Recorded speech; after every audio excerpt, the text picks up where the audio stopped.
mothers, beware of your prayers will come true. 所以妈妈们小心了，你的祷告一定会实现的。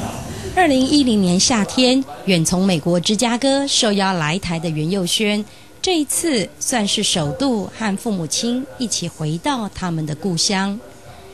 在一场接一场紧凑的行程中，他们不厌其烦地诉说在他们身上发生的神奇故事。我记得我第一次受到性方面的诱惑的就是在9岁的时候。一个已经决裂破碎的家庭和一个沉迷毒品的同性恋者，如何在一连串奇迹的遭遇中，将他们急速下沉的命运及时挽回，并且产生了180度的大翻转。既然能够条件让我也应该用条件就是爱我那位同性恋的儿子。如今袁幼轩以神学院教授的身份，协同父母，不断在世界各地分享这一段从绝境到蒙福的奇妙经历。欢迎 Christopher，欢迎你，还有爸爸妈妈、伯父伯母，你们好。好，谢谢。哎，我们真的一开始就要单刀直入，切进那个最让当初伯父伯母难过的问题。你什么时候几岁开始发现你的性向出现了一些 confused？ When I was 9 years old， 我是9岁的时候，我在朋友家找到那个 pornography。9岁哦。9岁。所以你在朋友家拿到那个色情杂志之后，你直接的感觉是，你会觉得自己有任何的问题吗？你有跟任何人聊过说我的感觉或是我的反应是什么吗？ Yeah, I didn't tell anybody. I was so afraid. I didn't want to tell anyone because I was really ashamed, and I knew that it wasn't normal. It wasn't right. So I was afraid to tell my parents. I was afraid to tell my friends. I was afraid to tell my brother, and so I really kept it to myself. 所以换句话，其实你一直是一个蛮乖的小孩，对不对？你可以描述一下你小时候的你吗？ Well, I'd like to say that I was a good kid when I was younger.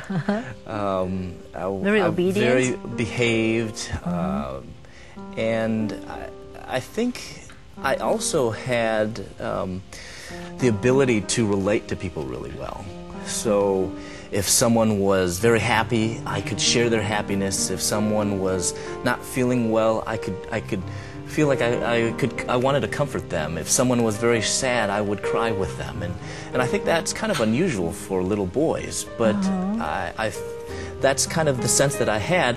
And yet, because I had that sensitivity, people felt that I wasn't like the other boys, and they felt that I was more like a girl.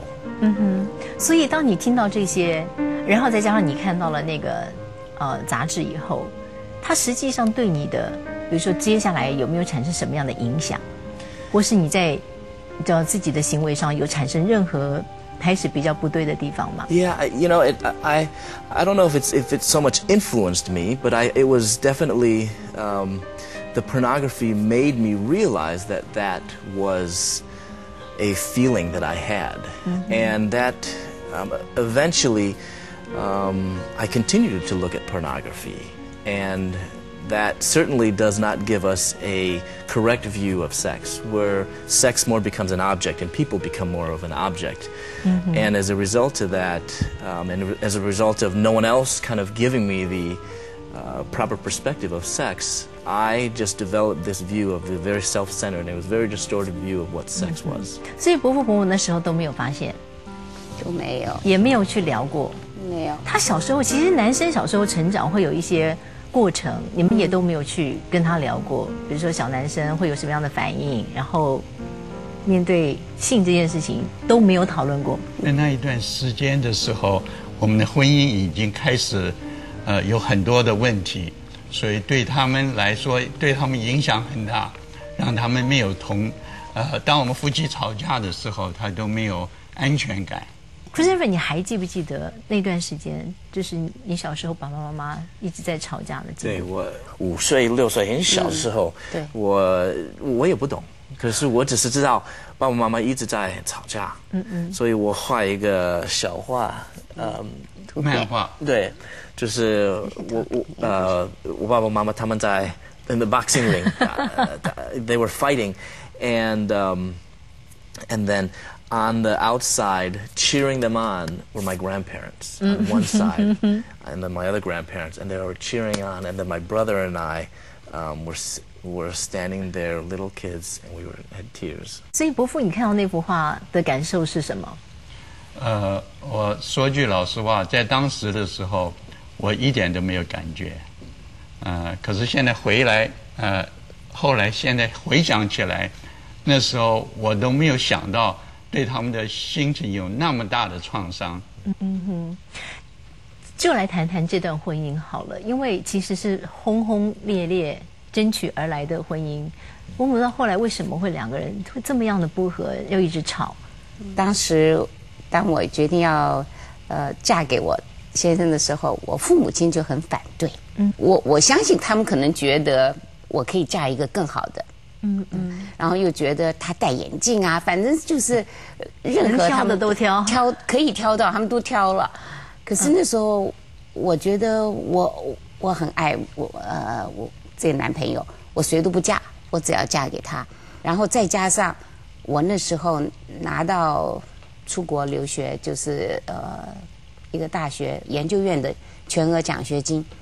可是我为了跟丽阳结婚，我就放弃不去念书，所以我父母亲就更恨，因为我那时候又念大学，又念一女中，又念他们的寄望是希望我能够拿到博士啊，能够跟他们一样在事业上很成功。对，当然你很优秀，父母亲可能会觉得舍不得，但对于就是袁伯伯来讲，你应该特别要疼惜这样的太太啊。我就觉得是这样啊。所以后来怎么会搞到离婚收场呢？我想那时候，我们两个人40-50年前到美国的时候，也没有朋友，也没有家属，也没有教会，所以我们两个人完完全全的单独的奋斗，而且那时候的压力就觉得，留得青山在，不怕没柴烧，所以我就觉得我将来我再对你好，我现在先对我父母亲好一点，所以我就尽我的最大的能力去表示我可以孝顺他们。其实是很典型的婚姻问题，就是两个人个性要开始磨合，就加上双方的家庭各种问题起来了，就如果没有个正确的方向跟思考去引导的话，就会僵在那儿。但是你们在办离婚的同时，雪上加霜，是不是 Christopher 这佑轩跑来跟你们讲他同性恋？对呀，是不是？所以你看我那时候，觉得我先生又不爱我，然后我爸爸妈妈也不谅解我，然后我的公公婆婆好像感觉到也不喜欢我，然后就孩子又叛逆，所以在我那种生活中觉得我没有再活下去的意义。你买了火车票那天？对，我就我过了一天，我就决定要去自杀，就觉得这是我最后一天要活的日子。可是我就觉得我一定要跟孩子再见一面，所以我想我在离开这世界之前再见他一面，所以我才买了买了单程的火车票。你坐上火车发生什么事情了？可是还没有。我在还没有上火车之前呢，我那时候不是基督徒，不知道为什么啊。我其实前一天晚上，就整个晚上睡不着觉，因为他离开的时候已经是傍晚了。我就不知道为什么，我就想要去见一个牧者。那时候因为不是基督徒，也不懂牧者是天主教、基督教什么我都不知道。我只想要去见一个牧者，我觉得牧者可能是一个比较可靠的人，所以我就去找了牙医学院的一个校牧。去见他的时候呢，他给了我一个小册子。关于同性恋的小册子。对呀，关于同性恋的小册子，所以我就拿了小册子一个皮包。我就上了火车。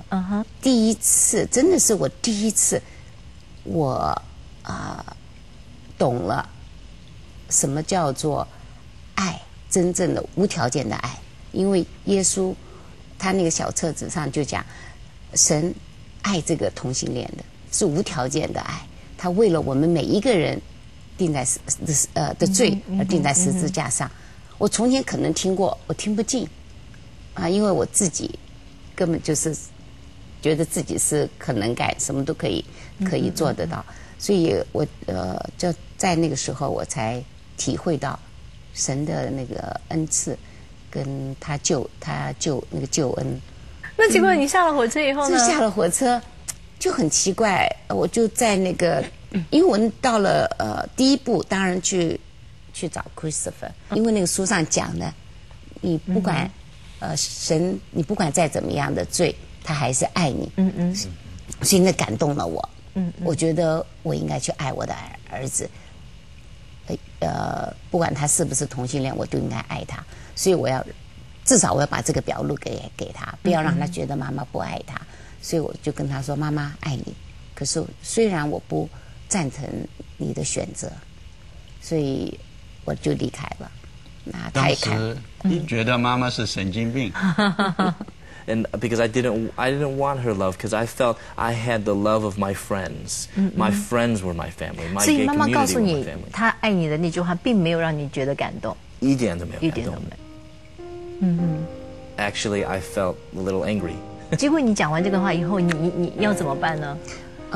我就因为我觉得我什么都没有，我只有那本小册子啊，我没有带，我衣服也没带，什么都没有，就带一个包包。好在我有一个信用卡，所以我就在那个小册子后面有个电话号码，他们那边就有一个 support 一个组织，就专门给同性恋的孩子的父母亲有一个小团契的样子，基督教的小团契，因为那册子是基督教的小册子嘛。这么正好啊！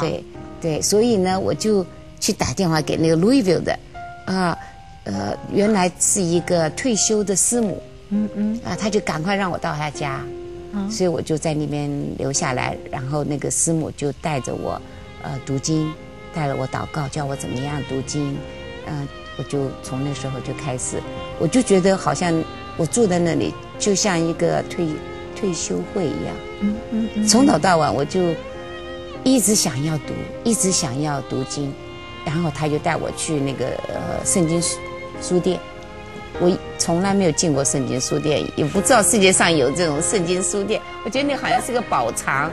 我就从早上起来7点钟一直看到晚上11点12点，我不停的在看，就一直看圣经。6个礼拜之后，6个礼拜啊！你在那待了6个礼拜，真的待了6个礼拜。所以6个礼拜之后，我还不想回家耶。那个师母就跟我太太说：“你该打电话跟你先生和好。”我太太说：“我现在时机还不够成熟。”他那个师母说：“我可不可以帮你打电话给你先生？”我太太说好，所以他就打电话跟我说：“说你的太太已经将她的生命交托给神了，她的生命有一个全新的生命。”然后就听见我说：“这个对我来说是一个天大的坏消息，是一个噩梦，因为从现在起，神站在他那一面，我那永远吵不过他了。”我们就不在乎学校是什么原因，否则的话我们就会跟学校问说：“你为什么？凭什么你要让我孩子开除？”所以我们就我们很客气的跟院长讲，那 Christopher 也坐在旁边，跟院长说，我们的儿子做不做牙医不重要，要让他做一个 Christ follower 是最重要的。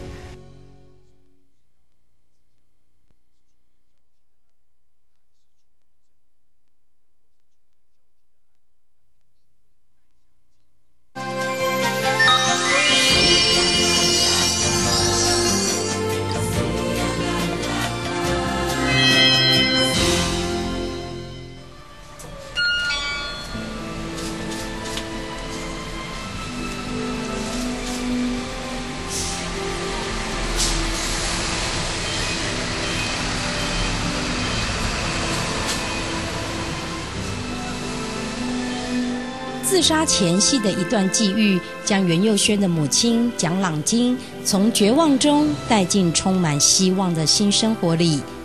这位重新看待生命意义的母亲，先是和丈夫尽释前嫌，重新恢复亲密关系，然后两人一同携手，抱着永不放弃的决心，面对正在毒海和情欲里纠缠沉沦的小儿子。当袁立阳夫妇他们对生命、对婚姻重新燃起了那个热情之后，要面对的是他们曾经因为在婚礼里面吵架，然后让孩子们受伤，然后在这个受伤之后，可能产生一连串的破口，做了错误的选择，以至于 Christopher 16岁的时候，你就已经开始发生同性间的性关系。那个时候，其实你已经不太管家里的事情干嘛了，对不对？对，嗯。那个时候我已经，不要爸爸妈妈，不要这个原家，我只是要 I wanted to stay just with my friends. Actually, in the gay community, I called my gay friends family. That was our code word. If I looked at someone else and I didn't know them, I would ask my friends, "Is he family?" And it's so interesting because I think that's the way that the enemy tries to break up the real family by creating this false family. But I really felt at that time that my gay friends were my only family, the only people that could understand me, because my parents could not understand me. 所以你后来对女生真的都没有感觉了。I actually did have interest in girls. I dated some girls, and I dated a girl in junior high, high school, college, and even in dental school. But all those girls kind of broke up with me. And so I felt I was the one, kind of the victim. I don't know if it's really true or not, but that's how I felt, because I was just more emotional. If someone did something, maybe they didn't mean that way, but maybe I read something different, because I'm just, my feelings are easier to be hurt. So I almost felt like, well, I tried girls. I tried dating, and it just didn't work out, or they didn't like me. And so in a sense, because they broke up with me, that was almost confirmation that, well, maybe you really are this way. Maybe you really are gay. Maybe you are what everyone else is telling you. 所以你开始又觉得更肯定自己应该是在这个 family 里头的，但是 somehow 在这个 family 里面，你真的发现你们彼此信任、忠贞，然后你谈的那个爱情是让你有安全感的吗？ At the time I did, because I finally was within a group of people who actually accepted me no matter what. They didn't make fun of me because I was short. They didn't make fun of me because I was Chinese. They didn't make fun of me because I had glasses. They didn't make fun of me because I was artistic or emotional. But they just accepted me. 这样的情况呢，对你来讲的话，你应该是 a lot happier。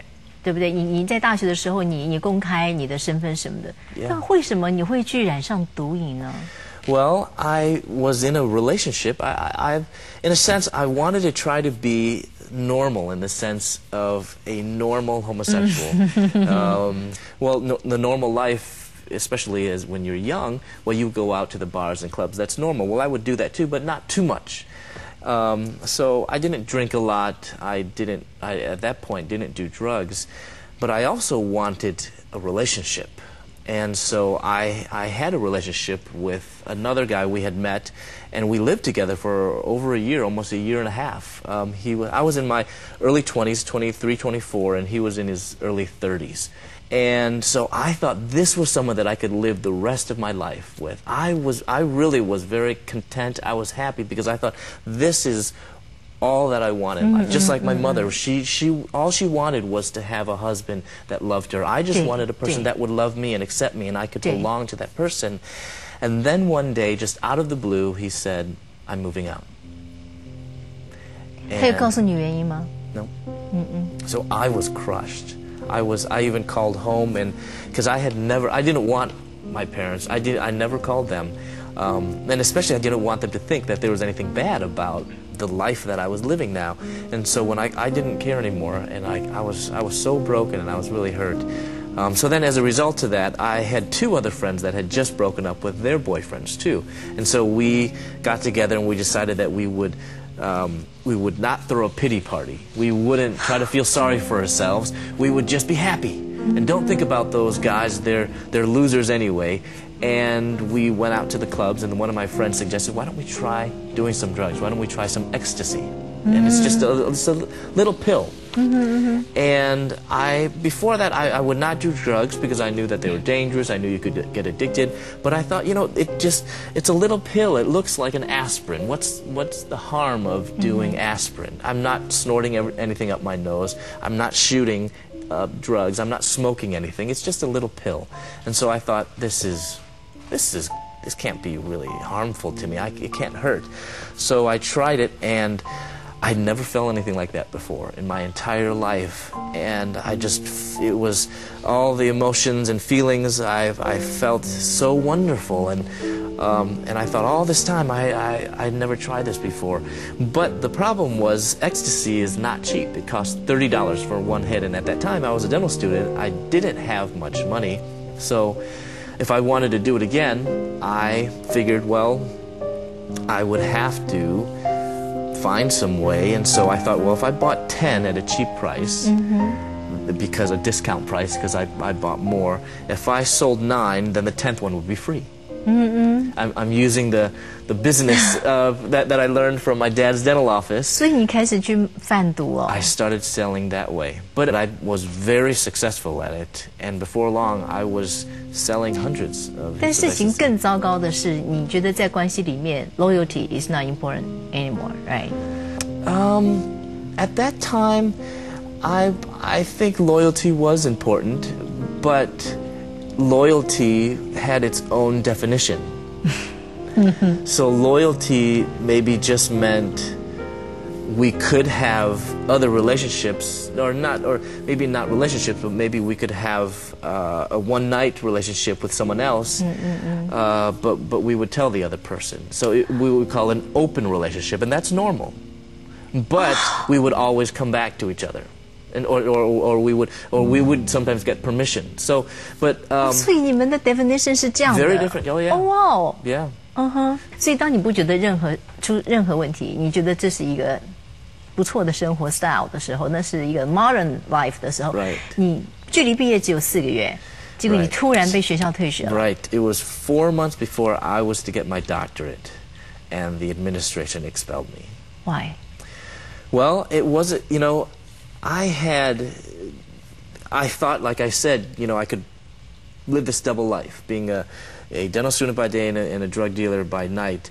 And I thought I really could balance those two, but after a while, you can't balance those two. One has to take more precedence over the other, and just my desire to have fun and to go out to the clubs overcame my desire to be a dental student. And so then that showed in me not really putting emphasis on my schoolwork, not going to school on time. I would sometimes forget that I had a patient and they would be waiting for me. So the school just said enough is enough. And they said, you're not serious about being a dentist, so they expelled me. Wow. 哇，那后来学校通知的时候，爸爸妈妈傻眼了。我们大家都很期望他赶快念完牙医学院，可以做牙医。尤其在国外，很多中国父母、中国的家庭的孩子都是做医生，所以这个是一个好像是一个很正常的，都马上就就可以念完就可以做牙医，并且我先生那时候也准备要退休了，正好要把这个事业交给我们的孩子。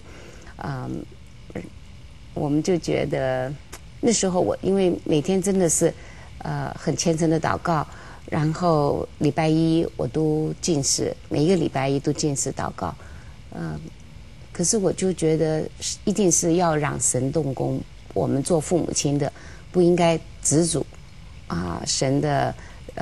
神做工的一条路。所以我们也不管我们就不在乎学校是什么原因。否则的话，我们去跟学校问说你为什么、凭什么你要让我孩子开除？所以我们就我们很客气的跟院长讲，那 Christopher 也坐在旁边，跟院长说，我们的儿子做不做牙医不重要，我要让他做一个 Christ follower 是最重要的。我也借这个机会，我觉得也是做一个 witness，让我们也做一个见证，做一个见证。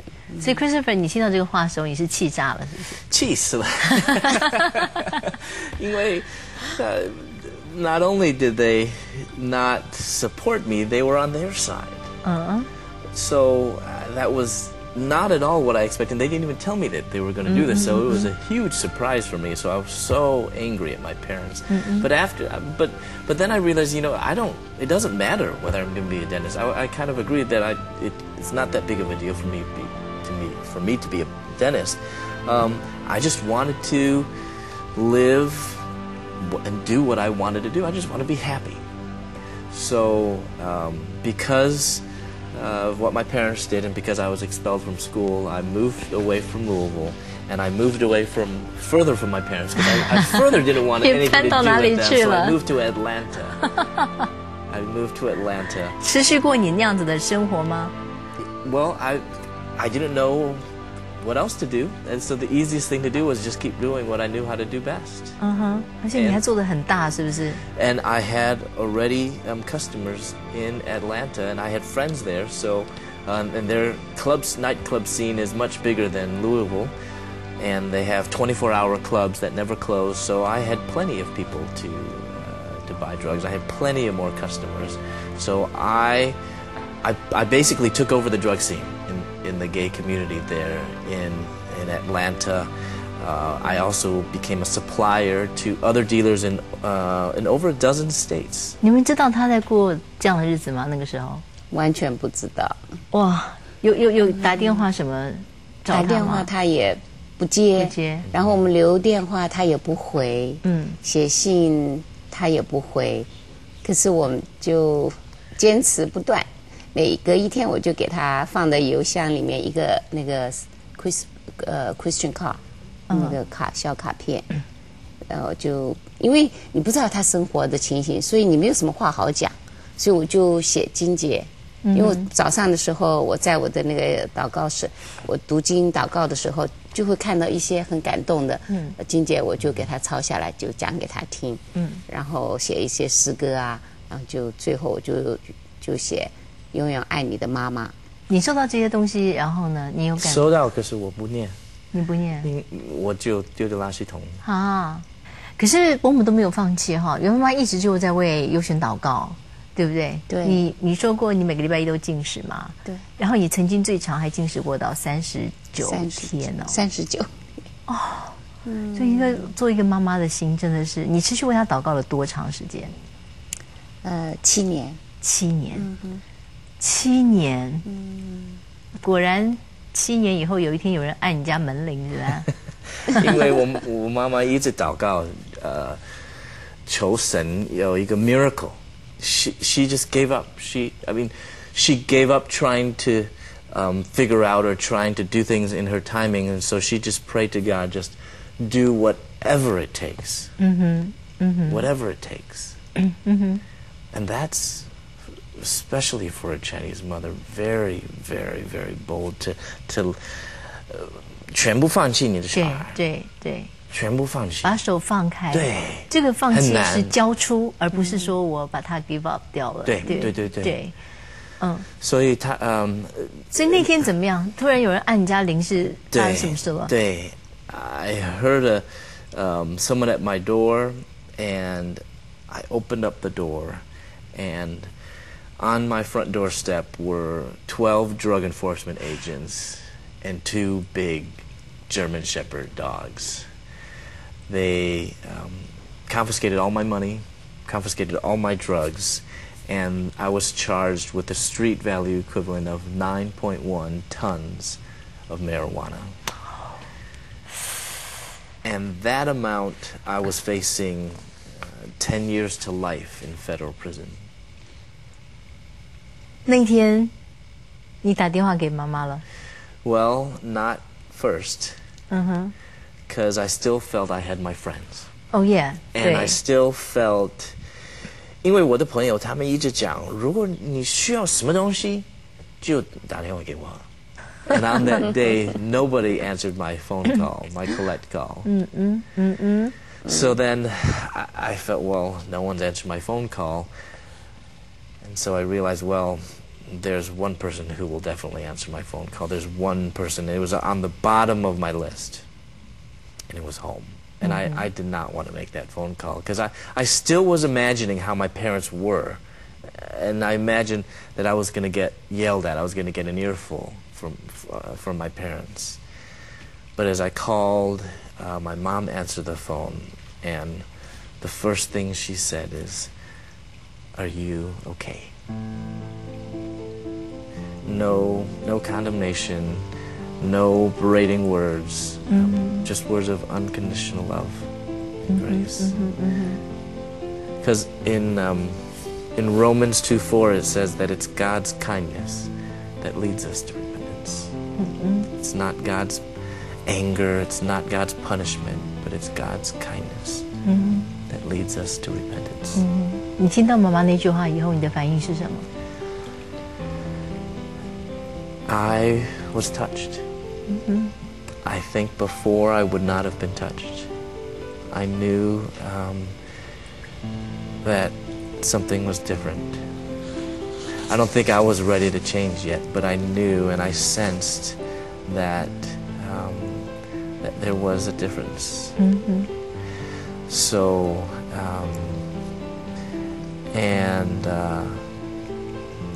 but the surprising thing is, I think, as my mother tells it, she was actually very happy to get my phone call because I hadn't called home in a long time. And she knew, she could just tell that incident, that was the answer to her prayers. She knew, she was so confident. 所以袁妈妈，你那时候接到这个电话的时候，你并没有埋怨神，用这种方式，警察把你的儿子抓起来，可能要判很重的刑，你并没有生气。没有。你说你在一个小纸上面写了一句话。对，我当时我当然心里面一定会难过，没有话说。对啊，一个很中上等的家庭的孩子进了监狱，这是非常非常难过的一件事情，对母亲来说，不但丢脸，也是很难过的事情。可是我相信神在动工。那天我很清楚，很奇怪，很清楚的知道这是神在动工，所以我就在桌上马上在那个计算机 edit machine 撕了一张小纸头，我就赶快写下来，我要怎么样感恩。我就是感恩 Christopher 打电话回家来了，至少他是在一个很安全的地方，因为从前我找不到他，不知道他在哪里啊，就常常会担心他在监狱里面，我知道他在监狱里面，他很安全，所以我感谢主。She was very nervous, so she finally wrote something on a piece of paper, and she slowly slid it across the desk to me. And I looked down at this piece of paper, and it read, HIV positive.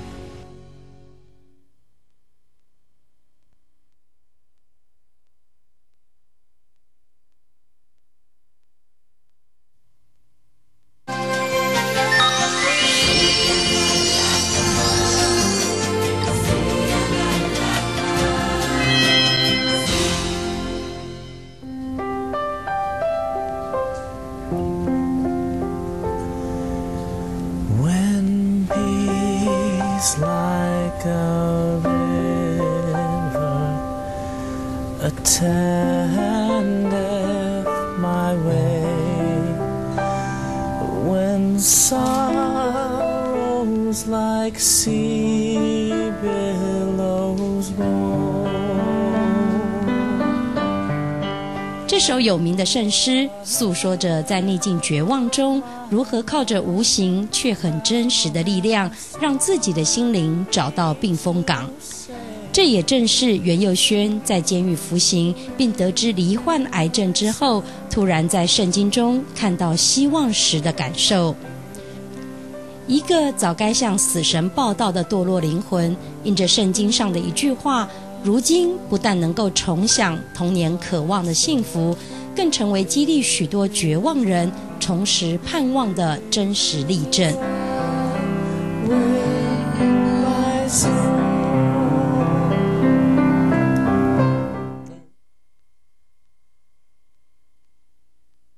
所以我们对事情的看法跟态度，往往会是这个事情发展的一个方向盘。你看到袁妈妈非常正面的去思考，然后把她这个孩子未来生命的主权都交托出去，然后不放弃的时候，真的事情有了180度的转变。刚刚袁妈妈有谈到那个福气卡，它的就有点像这样子的那种小卡片，对不对？不是卡片，是那个 Eddie Machine 的那个 tape， 哦的 tape， 小指头，哦小指头，我开始只撕了一小张，是为我自己写的，一大串，你给那个一串呢，我就撕了一张小的，然后第二天我让他我说 Christopher， 你答应我每天打电话来，哇，所以他每天跟我讲的事情，我就在感谢主。这是我感谢的福气卡，169条。哇，169条！可是我必须要说实话，因为每天事情发展的并不是都很好哎。你谈谈一下你的刑期跟你的验血报告吧。Well, I was finally sentenced to 6 years. 6年。6 years. 更糟糕的是你的那个 blood test 出来以后。Yeah. Well, but right after I was put in jail, I really thought things could not get any worse. I mean, how much worse could it get? Right. Then, 2 weeks after I was incarcerated, the guards came and got me, and they took me to the nurse's office, and I knew something wasn't right. So they handcuffed me, chained my hands around my waist, shackled my feet together. I shuffled into the nurse's office. She sat me down, shut the door behind me, and I just knew something wasn't right. She had difficulty finding her words. She couldn't even look at me in the eyes. Mm-hmm. She was very nervous. So she finally wrote something on a piece of paper, and she slowly slid it across the desk to me. And I looked down at this piece of paper, and it read, HIV positive. So after that, it was very dark and very lonely. I couldn't go back to the cell block and tell the other people. I couldn't tell anyone there in prison, and I called home and told my parents, and even there I had to hold back my feelings because the phone is right in the middle of the cell block. I didn't want to see the other inmates seeing me cry. And then I was sentenced to 6 years, which much better than the 10 years to life that I was facing. Mm-hmm. But the news of my HIV status, I felt like was a death sentence. So one night I was laying in my bed, and I noticed on the metal bunk above me something scribbled, and it read, "If you're bored, read Jeremiah 29:11. For I know the plans that I have for you, declares the Lord. Plans to prosper you and not to harm you. Plans to give you hope and a future." And at the most hopeless point in my life, God was giving me the words penned by a prophet thousands of years ago to rebellious Israel, to tell me that regardless of who I was and what I had done in the past, he still had plans for me. And I didn't know where the plans were going to take me. I didn't know what the next day was going to bring, but God gave me enough peace, enough strength just to get through that day, and then the next, and the next. 所以当你开始拿到那个圣经，开始得到那个平安之后，你要戒毒，戒毒可能比较容易，但是去认清就是同性恋这件事情比较难，比较难。对，你用什么方法最后去 clarify 它？也不是什么方法，因为我一直念圣经。When I was reading the Bible, it was so obvious that God loved me. But I was also reading passages in the Bible which seemed to condemn homosexuality, seemed to condemn what I used to do. So I decided I'm just going to look at the Bible. I'm just going to read every verse, and I went through every verse, every chapter, looking for justification for homosexuality, and I couldn't find any justification. So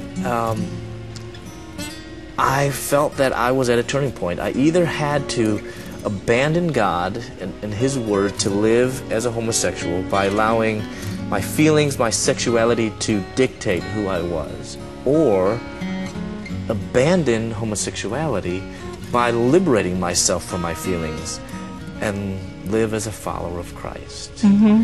So my decision was clear and obvious, and I chose God. Then, as the days and the weeks and months of abstinence passed, so as this time passed that I didn't have sex, I realized that I didn't have to have sex, that my sexuality wasn't my main identity. And I realized that my identity shouldn't be defined by feelings or my sexuality, but my identity as a child of God had to be in Christ, in Christ alone. So my identity is not gay, is not even heterosexual, but my identity must be in Jesus Christ alone. Because I'd always thought that the opposite of homosexuality was heterosexuality. But God says, "Be holy, for I am holy." And so I realized that the opposite of homosexuality is not heterosexuality, but the opposite of homosexuality is holiness. So when God really began to do that big work in me and help me to see, just focus on purity, don't focus on getting rid of those temptations, but just focus on obeying me. God did another miracle. Yeah, and He changed my sentence from 6 years to 3 years. 因为那个时候 I was supposed to get 10 years to life. They gave me 6 years. 那个已经是很短，然后他们又给我3年。这个在in the federal system is almost 没有出现过的。 Never heard of. Almost never heard of. So it really was a miracle. But then that meant I only have 1 year of prison left. And so I knew if I was going to continue on in ministry, because I knew that God had called me to full-time ministry, and I knew that it didn't matter whether I was in prison or out of prison. 你很清楚有这个 call. I knew God was calling me to full-time ministry, to serve Him the rest of my days. So I realized if I was going to continue after I got out of prison, I'd better learn more about the Bible. So I called home to my parents, and I told them that I wanted to go to Bible college after prison. And I asked them to mail me an application to Moody 神学院在芝加哥.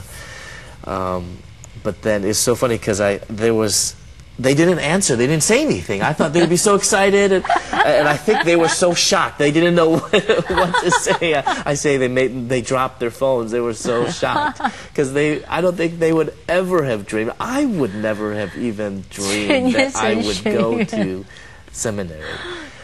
Really, God has done more than we have expected. I graduated from Moody in 2005, and then I went on to get my master's in biblical exegesis from Wheaton Graduate School. And now I'm working on my doctorate, focusing on sexuality and celibacy. 我想最后请3位做一个分享给我们的观众朋友，好不好？在我这几年跟到那个幼娟，我发觉做一个父亲，如果这个父亲能对母亲有真正的爱，对子女有爱，我想就是这个小孩子有性的倾向，他也不会走那一条路走下去的。所以做一个父亲最大的责任是怎么样去爱小孩子的妈妈。伯母呢？站在一个母亲的立场，我觉得决定不要放弃，不要放弃为孩子祷告，不管他们是不是有同性恋的问题，我觉得我们做母亲的都有这个责任，要把孩子交给神，我们每天要为孩子的现在跟将来不断的祷告。对 ，Christopher 呢？I think we should try our best to reach out to our gay and lesbian friends. We should try to develop a relationship with them. We should try to bring them to Christ and not try to get into arguments, not try to feel like we have to show them that we're right and show and prove that they're wrong. You don't even have to talk about homosexuality as a sin or not, but just show them that God loves them. Because like I said, that passage in Romans 2:4 is so important to me, that it's God's kindness that leads us to repentance. It's not being convinced that you're wrong that leads you to repentance, but it's really kindness. And so we need to try to be agents of God's grace and agents of love to draw people from the homosexual community to Christ. Not to heterosexuality, not to you, but to Christ. 没错，没错。在这个故事里面的挽回是什么？一个母亲温柔的呼唤，一个爸爸耐心的等待，花上了7年的祷告，上帝让这一切全部都变得不一样了。Christopher 回家了，他不止回家了，他还要为跟他一样身处在很多很多挣扎里面的年轻人，要打一场圣洁的战争。不管你走得多远，你都有一个回头的机会，就像 Christopher 一样。谢谢你们，谢谢，谢谢，谢谢。